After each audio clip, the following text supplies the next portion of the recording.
Hello అండి. First time కనుక మన ఛానల్ చూసినట్టయితే ప్లీజ్ సబ్స్క్రైబ్ చేసుకోండి. జేబులోని సెల్ ఫోన్ మోగింది కానీ అతను తీయలేదు. పాస్ చూపించి వచ్చి షటిల్ బస్ ఎక్కాడు. మరో 10 నిమిషాలకి విమానంలో తన సీట్లో కూర్చున్నాక మొబైల్ ఫోన్ తీసి చూశాడు. ఫోన్ ఎవరి నుండి వచ్చిందోనని. డాక్టర్ శశాంక్ నుండి వచ్చినట్టుంది. డయల్ చేశాడు శశాంక్కి. ఏంటి సాకేత్, ఎప్పుడు తిరిగి ప్రయాణం హైదరాబాద్కి అడిగాడు అవతల నుండి శశాంక్. ఇంకో 2 గంటల్లో అక్కడికి చేరిపోవటమే చెప్పాడు సాకేత్. సరే, ఇంటికి వెళ్ళేటప్పుడు ఒకసారి హాస్పిటల్కి వచ్చి వెళ్ళు. ఏంటి, అమ్మ రిపోర్ట్లు వచ్చాయా? వచ్చాయి. అదే మాట్లాడదామని. Anything disturbing? No, nothing like that. సరే, వస్తాను.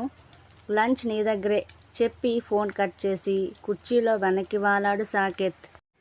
అతని మనసు తన తల్లి ఆరోగ్యం గురించి ఆలోచించసాగింది. సంవత్సరం క్రితం బయటపడింది తల్లికి క్యాన్సర్ అని. తెలిసినప్పుడు విలవెల్లాడిపోయాడు సాకేత్. తండ్రి తన 10వ ఏట చనిపోయాడు. తనని, తమ్ముడు విశాల్ని అమ్మ ఏ లోటు లేకుండా పెంచసాగింది. తను ఉద్యోగం చేస్తూ ఇద్దరి చదువులకు ఏమాత్రం ఆర్థిక ఇబ్బందులు లేకుండా చూసుకుంది. తన CA పూర్తయి మంచి కంపెనీలో ఉద్యోగం వచ్చే వరకు అమ్మ ఉద్యోగం చేయాల్సి వచ్చింది. తమ్ముడు విశాల్ అమెరికాలో స్థిరపడ్డాడు. ఇద్దరికీ పెళ్ళిళ్ళు, పిల్లలు. వాళ్ళతో అమ్మకు అనుబంధాలు పెరగడం అంతా సజావుగా సాగిపోతుంది అనుకునే వేళకి అమ్మకు ఈ వ్యాధి అని తెలిసి ఒక్కసారి మా ఆనందాల మీద నీళ్లు చల్లింది. అమ్మని నా దగ్గరికి పంపించు వైద్యానికి అని చెప్పాడు విశాల్. కానీ అమ్మే ఎందుకో సుముఖత చూపలేదు వెళ్ళడానికి. హై స్కూల్ మిత్రుడు, క్యాన్సర్ స్పెషలిస్ట్ అయిన శశాంక్ ధైర్యం చెప్పడంతో కొంత తేరుకున్నాడు సాకేత్. వాళ్ళ ఆసుపత్రిలోనే వైద్యం జరుగుతుంది. అవసరమైనప్పుడల్లా వెళ్ళి వస్తుండాలి ఆసుపత్రికి అమ్మను తీసుకొని. ఆ కారణంగా అప్పటి నుండి బయటికి ఊర్లకి వెళ్ళే క్యాంపులన్నీ మానుకున్నాడు, తల్లిని వదిలి వెళ్ళడం ఇష్టం లేక. కానీ ఇప్పుడు ఈ కంపెనీ వాటాదారుల సమావేశం తప్పించుకోలేక వారం క్రితం ముంబై వచ్చాడు. 10 రోజుల క్రితం మళ్ళీ టెస్టులు జరిపారు అమ్మకి. వాటి రిపోర్టులు రావాల్సి ఉంది. అవి వచ్చినాయని శశాంక్ చెప్పడంతో సాకేత్కు మనసు ఆగడం లేదు. ఇంకా 2 గంటలు ఆగాల్సిందే. సాకేత్ మనసులో భార్య జనని మెదిలింది.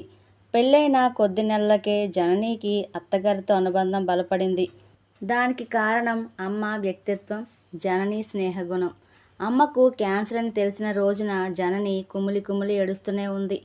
మా జీవితాల్లో ఊహించని దురదృష్టం అమ్మకి కలిగిన ఈ అనారోగ్యం. జననికి దూరపు బంధువు కూడా అయిన డాక్టర్ శశాంక్ ధైర్యం చెప్పి తన పర్యవేక్షణలో జననికి అమ్మ గురించి చెప్పవలసిన, చూసుకోవలసిన విషయాలన్నీ చెప్పాడు. జనని ఎంతో శ్రద్ధతో అన్నీ తెలుసుకొని అమ్మకి సపర్యలు చేస్తుంది. తనిప్పుడు పూర్తి వ్యక్తిగత సేవకురాలు అమ్మకు.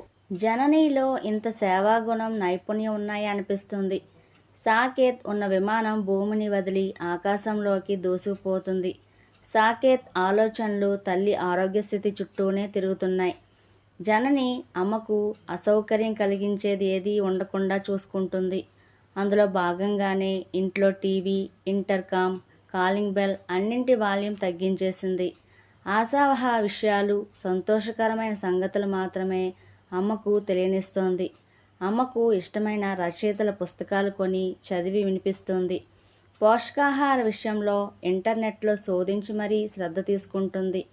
అమ్మకు నైరాశ్యం దరి చేరకూడదని తను చేయగల ప్రయత్నాలన్నీ చేస్తుంది. కానీ ఈ మధ్య జననికి వచ్చిపడిన సమస్య మా ప్లాట్కు అభిముఖంగానే ఉన్న మా తమ్ముడి ప్లాట్లో అద్దెకి ఉంటున్న వాళ్ళ పాప. బొద్దుగా, ముద్దుగా, చురుకైన పిల్ల. బొటనవేలు పట్టనిస్తే తల దూర్చేలా దూసుకుపోయే తత్వం. నిరంతరం సాగే అలుపెరగని ఓ అల ఆ పాప. అదే తలనొప్పి అయింది జననికి. వాళ్ళు అద్దెకి వచ్చి 3 నెలలు కూడా కాలేదు. ఖాళీ చేయించేయండి అని చెబుతోంది పదే పదే. ఏదైనా గట్టి కారణం లేకుండా తను అలా చెప్పదు. జనని చెప్పిన కారణం ఆ పిల్ల రూపానికి, మాటలకి అత్తయ్య గారు ముచ్చటపడ్డారు. అందువల్ల ఆ పాప ఈ మధ్య పూర్తిగా మన ఇంట్లోనే ఉండిపోతుంది.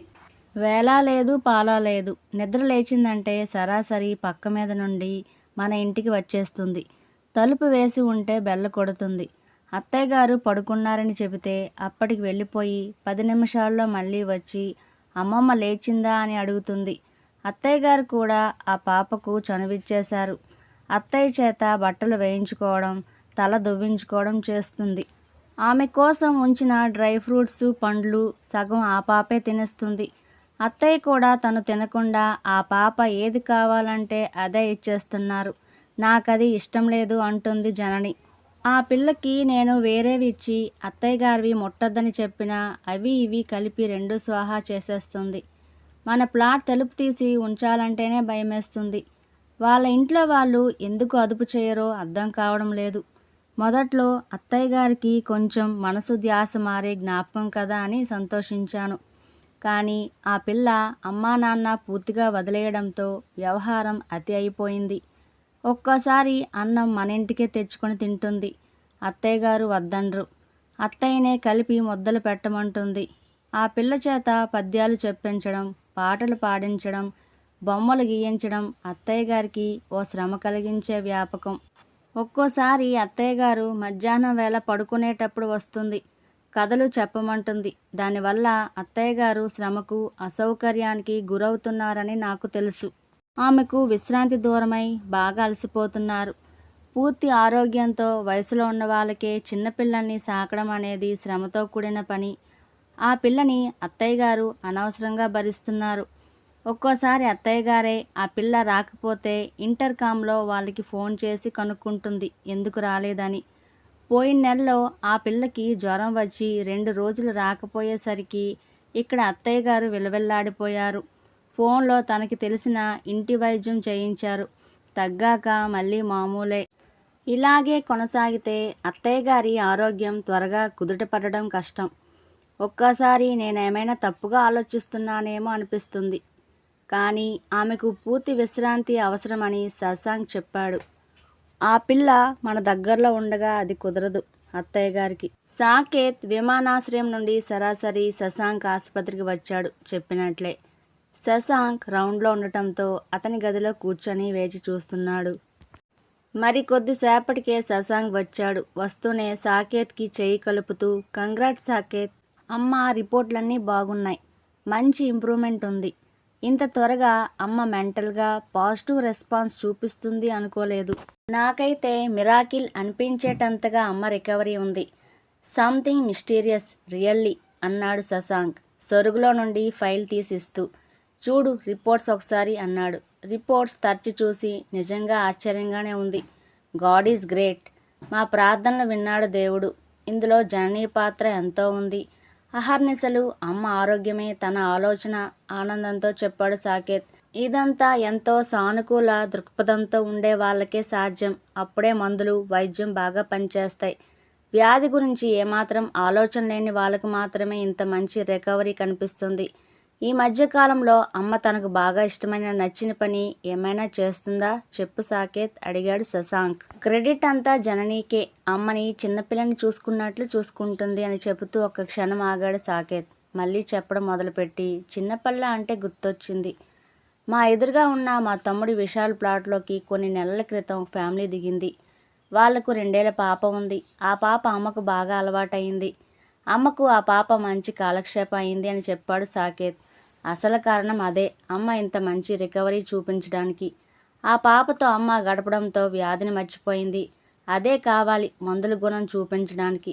పిల్లల్లో దేవుడు ఉంటాడన్నది నిజమేమో. దీనికి తోడు జనని తీసుకున్న శ్రద్ధ అమ్మను క్యాన్సర్ నుంచి బయటపడేశాయి అని చెప్పి పద లంచ్ చేద్దాం అన్నాడు శశాంక్. కానీ ఆ పాప విషయంలో తన భార్య జనని అభిప్రాయాన్ని శశాంక్తో పంచుకునే ధైర్యం చేయలేకపోయాడు సాకేత్. భోజనం అయ్యాక కారులో ఇంటికి బయలుదేరాడు సాకేత్.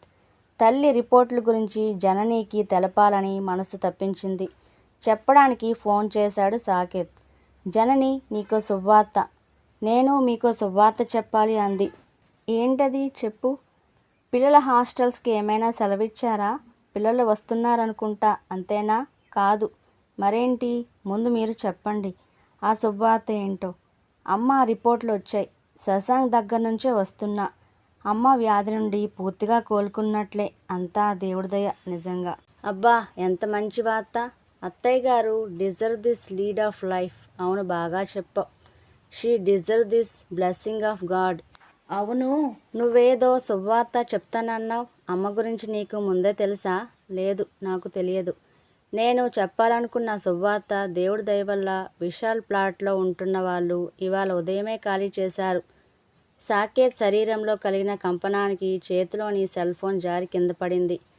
ఆ పాప గురించి చేసే ఆలోచనతో జననీలో ఒత్తిడి పెరుగుతుంది. అది గమనించిన సాకేత్ టూర్కి బయలుదేరే ముందు తమ్ముడి ప్లాట్కి వెళ్ళి ఆ పాప తల్లిదండ్రులతో చెప్పాడు, మాకు ఇల్లు అవసరం పడుతుంది, దయచేసి మీరు ఈ నెల రోజుల్లో ఖాళీ చేయండి అని. ఇదిగోండి మీ అడ్వాన్స్ అద్దె ఇస్తున్నాను, మీరు ఇబ్బంది పడకూడదని అంటూ. ఆ విషయం గుర్తొచ్చి వెంటనే సాకేత్ చాలా బాధపడ్డాడు. నేను అలా వాళ్ళని వెళ్ళమని చెప్పకుండా ఉండాల్సిందని.